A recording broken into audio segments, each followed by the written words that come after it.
Hello दोस्तों, हमारी आज की ऑडियो बुक का नाम स्वास्थ्य एवं शारीरिक शिक्षा शिक्षण पुस्तक का 5वां पार्ट पढ़ेंगे, जिसका लेखक कृष्णकांत साहू जी है। इस पुस्तक का ये 5वां पार्ट है। यदि आपने इससे पहले के पार्ट नहीं देखा है तो चैनल के प्लेलिस्ट में जाकर देखें या फिर वीडियो के डिस्क्रिप्शन में देखें। वीडियो शुरू करने से पहले यदि आप चैनल पर नए हैं तो चैनल को सब्सक्राइब करें और वीडियो को लाइक करें। चलिए शुरू करते हैं। पृष्ठ 50 स्वास्थ्य एवं शारीरिक शिक्षा शिक्षण। सावधानियां 1। सफाई करने के लिए सख्त ब्रश या लोहे के तार वाला ब्रश काम में नहीं लेना चाहिए, अन्यथा टाइल्स पर निशान पड़ जाएंगे।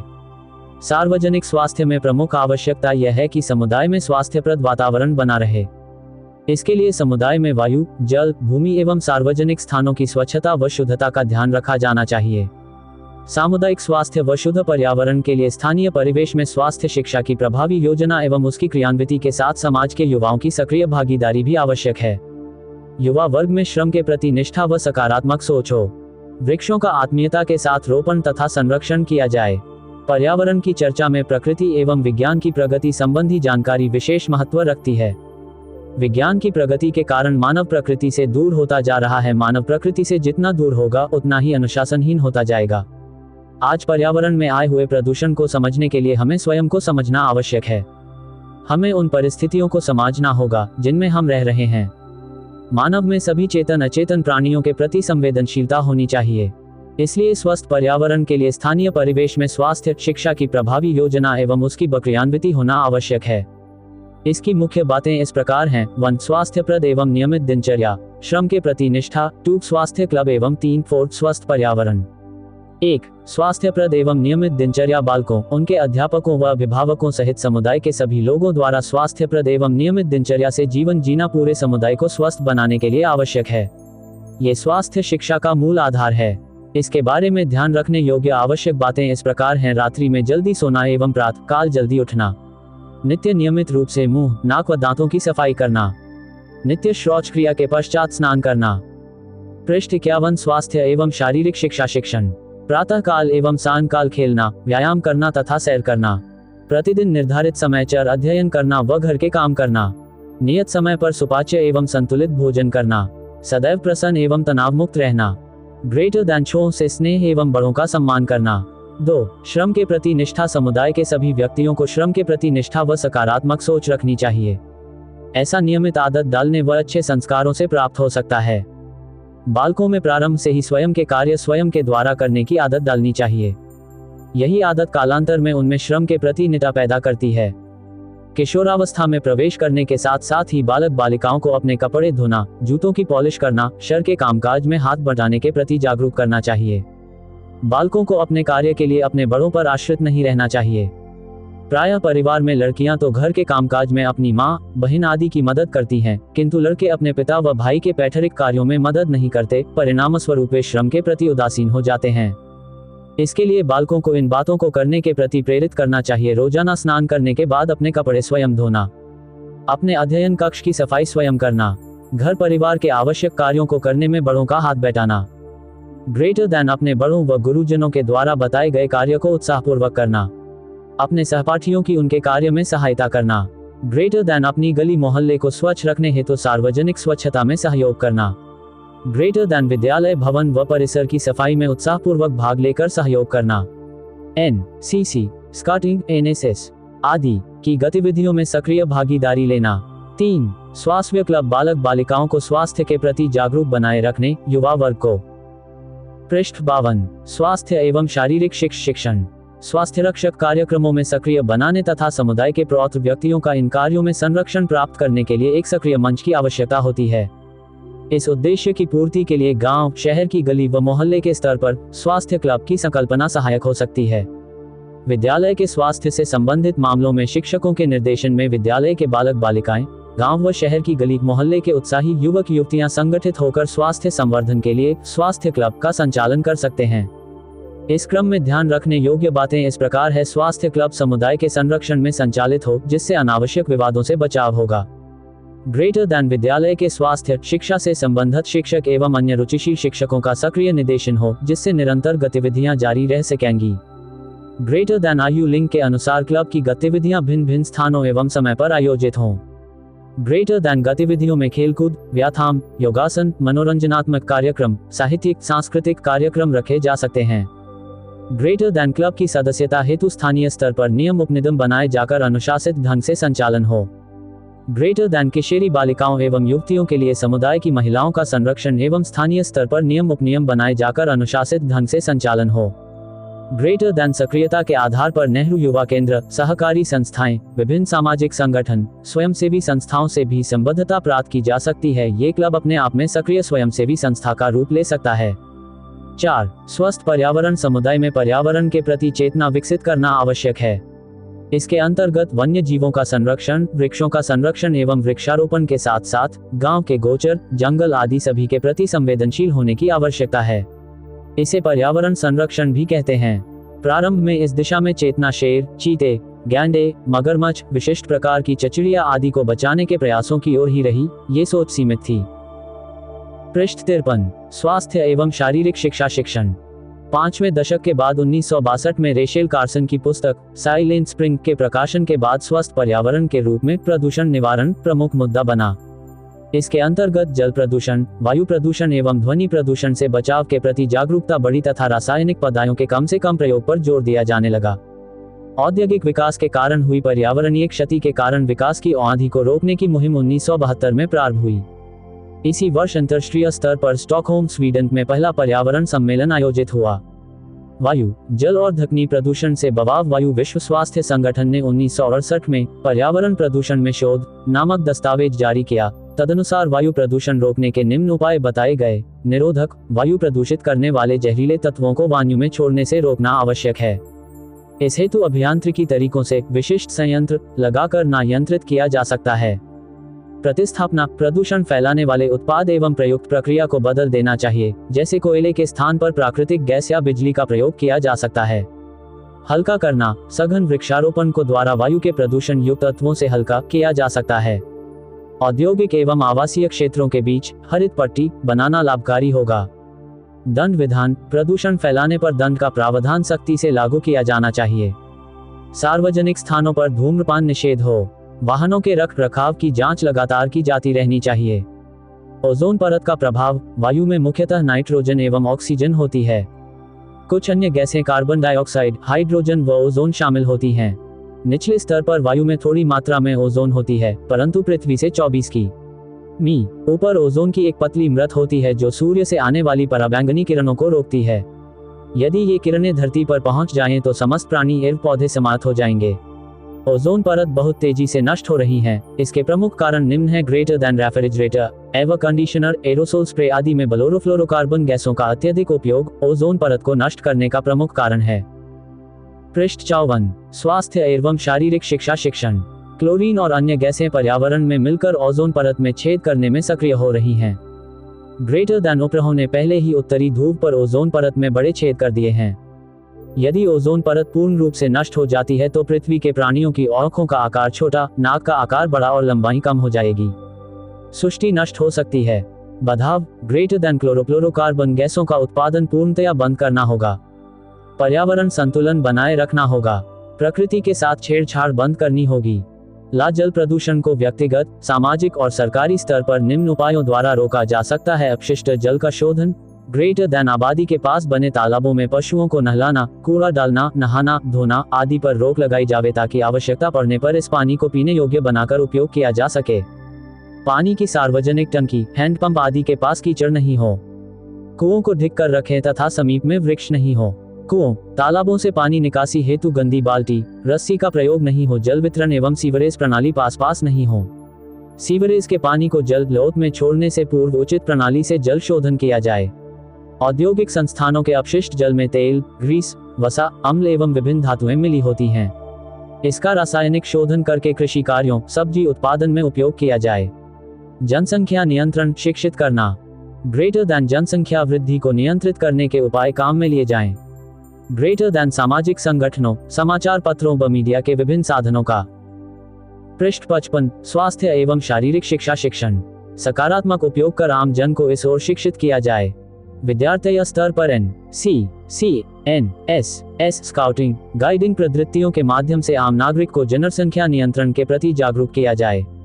ग्रेटर दैन जनसंख्या नियंत्रण की दिशा में लोगों को शिक्षित करने से जल प्रदूषण में बचाव होगा। दंड विधान, जल प्रदूषण करने वालों को सख्ती से रोकना आवश्यक है। महासागर, नदियों एवं नहरों का जल प्रदूषण एक वैश्विक समस्या बन गई है। भारत सरकार ने जल प्रदूषण को एक गंभीर समस्या के रूप में स्वीकारते हुए संसद में जल अधिनियम 1974 पारित किया। इस अधिनियम के अंतर्गत किसी भी उद्योग को लगाने की अनुमति तब तक नहीं दी जाती है जब तक उसका मालिक अपशिष्ट जल के पुनः शोधन के संबंध में केंद्र और राज्य सरकार अपशिष्ट नियंत्रण बोर्ड को संतुष्ट कर प्रमाण पत्र न प्राप्त कर ले। ध्वनि, गलत समय, गलत स्थान पर गलत शोर ही ध्वनि प्रदूषण है। इसे रोकने के हर संभव उपाय किए जाने चाहिए। प्रमुख सुझाव निम्नानुसार हैं। ध्वनि स्रोत पर नियंत्रण। ग्रेटर दैन शोर करने वाली मशीनों पर शोर नियंत्रक उपकरणों का प्रयोग करें।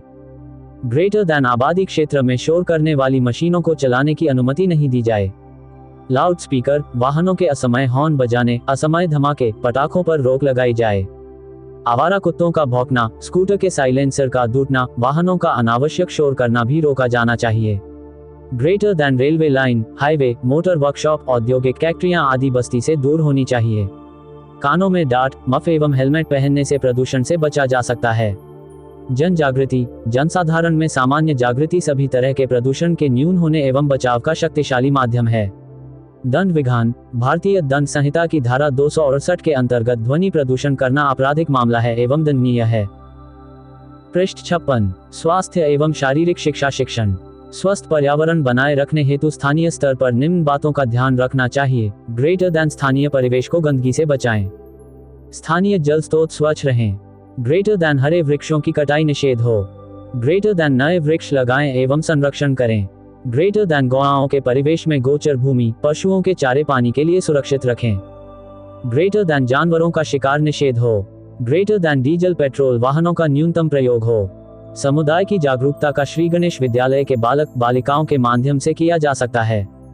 आज के बच्चे कल का राष्ट्र की भावना के अनुरूप यदि आज बच्चे जागरूक होते हैं तो पर्यावरण को संरक्षित रखने में कल सहायक हो सकते हैं। ये सत्य है कि समृद्धि की दौड़ में इंसान अपने सुख व शांति के अतिरिक्त भी बहुत कुछ खोता जा रहा है। विकास के लिए औद्योगिक क्रांतियों ने प्रकृति का जमकर शोषण किया है। खानाबदोश जिंदगी के बाद इंसान ने सबसे पहले कृषि करना शुरू किया। एक जगह व्यवस्थित रहना सीखा। गांव ढाणियां बरसी। कृषि से औद्योगिक अवस्था में प्रवेश किया। बड़े शहर बसे। तीव्रगामी यातायात के साधन तैयार किए। इस क्रांति ने प्रकृति को बुरी तरह झकझोर दिया। वन कटने खगे, जैविक विविधता नष्ट होने लगी। कृषि भूमि, वन भूमि पर आवासीय बस्तियों बसने लगी। बढ़ती जनसंख्या ने स्थिति को और भी खराब कर दिया है। इस स्थिति को जागरूकता, चेतना एवं सही माथने में स्वास्थ्य पर्यावरण की शिक्षा को अपनाकर नियंत्रित किया जा सकता है। सामुदायिक स्वास्थ्य, जब संपूर्ण समुदाय के लोगों का स्वास्थ्य सुरक्षित तथा उन्नत बनाने के लिए संगठित सामुदायिक प्रयासों द्वारा कार्य किया जाता है, तब उसे समुदाय का स्वास्थ्य कहते हैं।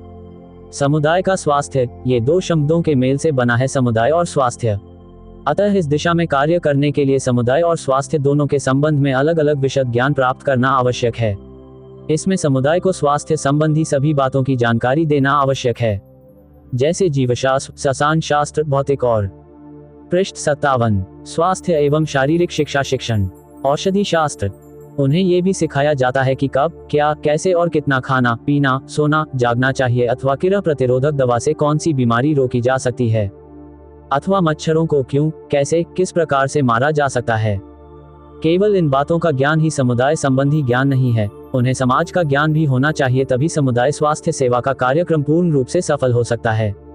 स्वास्थ्य संबंधी कार्यों में पूर्ण सफलता प्राप्त करने के लिए जनता को केवल स्वास्थ्य संबंधी बातों का बतला देना भर ही पर्याप्त नहीं होता, वरन उसके विचार परिवर्तन द्वारा उनका पूर्ण सहयोग प्राप्त करना आवश्यक होता है। अंतर्राष्ट्रीय स्वास्थ्य संघ के स्वास्थ्य संबंधी आंदोलन का सूत्र इस प्रकार है: व्यक्ति रूप से जनता को, जनता के लिए, जनता के साथ कार्य करना चाहिए।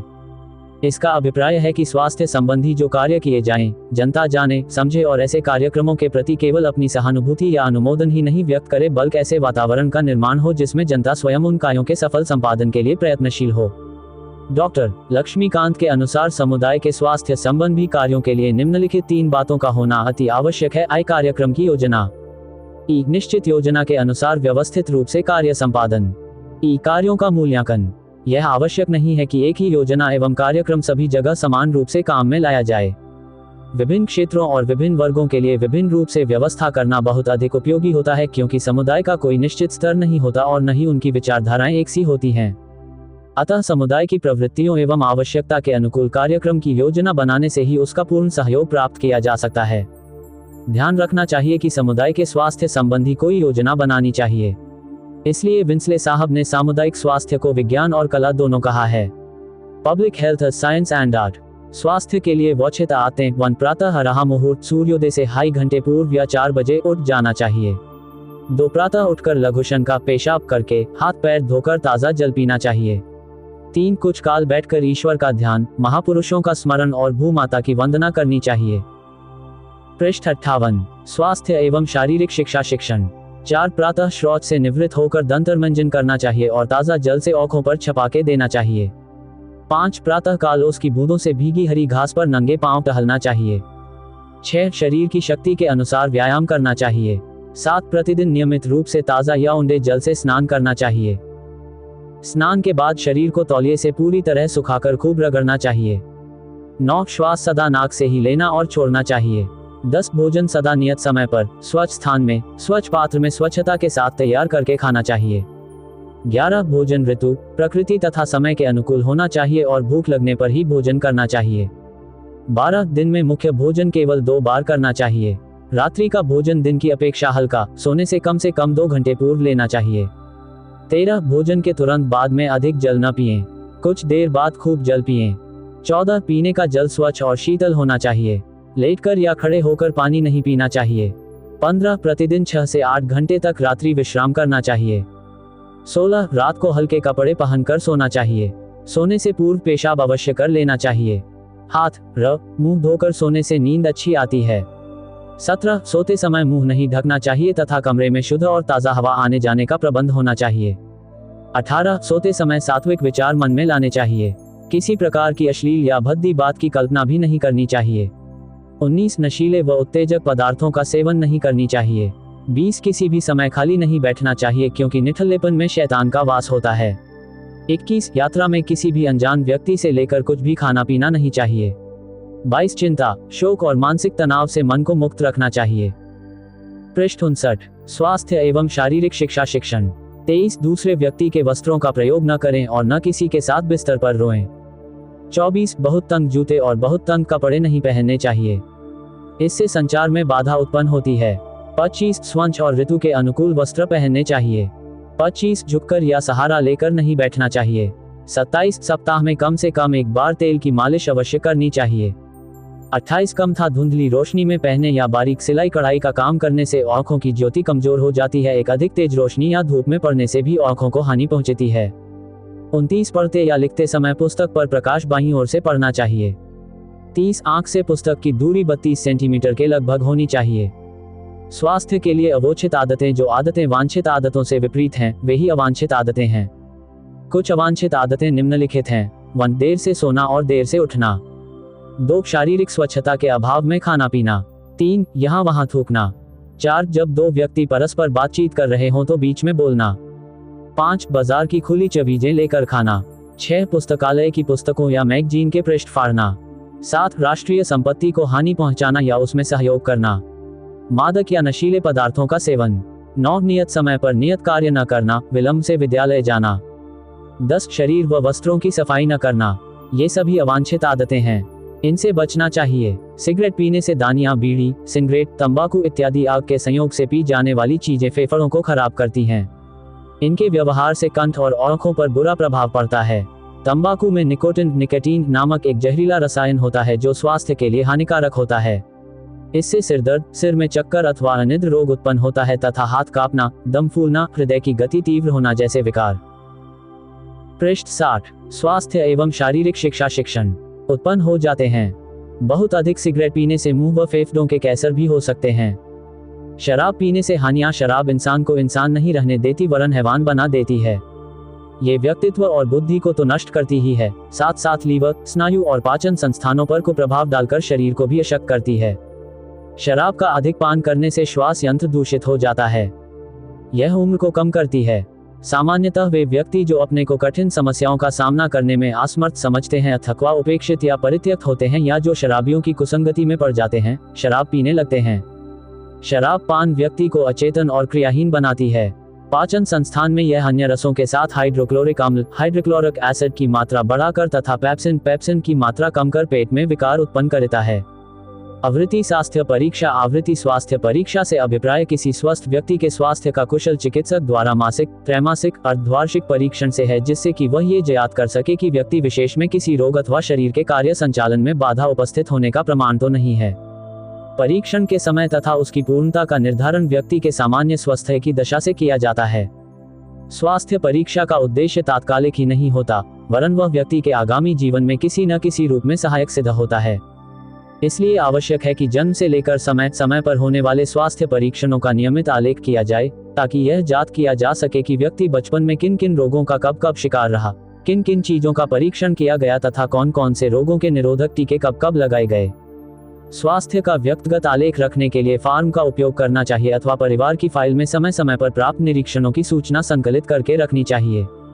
प्रत्येक बालक के संबंध में उसके जन्म से संबंधी जानकारी, उसकी ऊंचाई एवं भार की प्रगति, रोग निरोधक टीके लगाने की तिथियों तथा संक्रामक रोगों के संबंध में सूचना आलेख में होनी चाहिए।